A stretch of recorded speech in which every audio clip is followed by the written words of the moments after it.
इस वीडियो में हम जानेंगे कि पंजुर्ली और गुलिका देव कौन है। तो नमस्कार दोस्तों, मैं आपका दोस्त नरेंद्र सिंह और आप देखना शुरू कर चुके हैं देवलोक ज्ञान। तो चलिए वीडियो को शुरू करते हैं।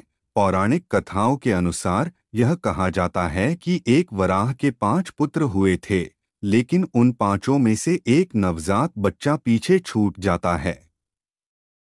वो भूखा प्यासा तड़पने लगता है और मौत के करीब पहुंच जाता है। उसी समय माता पार्वती वहां भ्रमण करते हुए पहुंचती है। उस समय जब वहां एक नवजात वराह शिशु को देखा तो उन्हें उस पर दया आ जाती है और वे उसे लेकर कैलाश पर्वत ले जाती है। फिर वह उसे अपने पुत्र की तरह पालन करने लगती है। ऐसे ही समय के साथ कुछ सालों बाद उस बच्चे ने एक विकराल वराह का रूप ले लिया और साथ ही उसके दांत निकल आए, जिससे उसे बड़ी परेशानी होने लगी। उस खुजलाहट से बचने के लिए वो पृथ्वी पर लगी सारी फसलों को नष्ट करने लगा था। इससे पूरे संसार में भोजन की कमी होने लगी और लोग भूख से तड़पने लगे।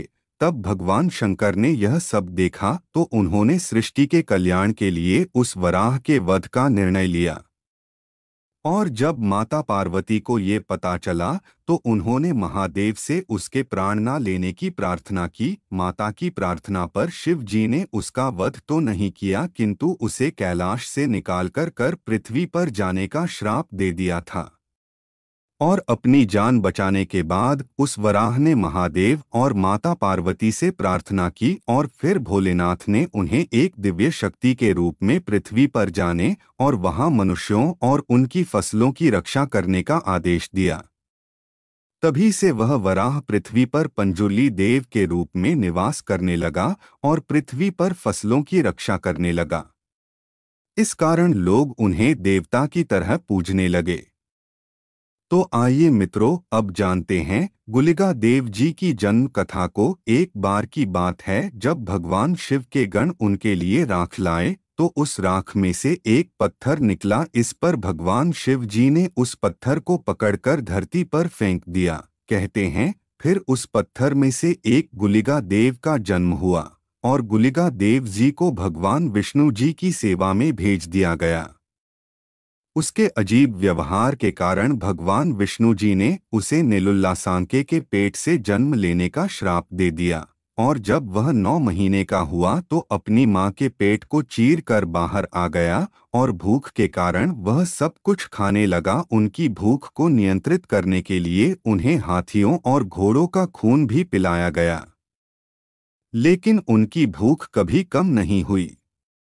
तब भगवान विष्णु उनके सामने प्रकट हुए और उन्हें अपनी छोटी उंगली दी और तभी उसका पेट भर गया। और तभी से भगवान श्री विष्णु जी ने उन्हें धरती पर रहने और लोगों की सुरक्षा करने का आदेश दिया और तभी से गुलिका देव धरती पर रहते हैं। गुलिका देव जी का स्वभाव बहुत उग्र माना जाता है।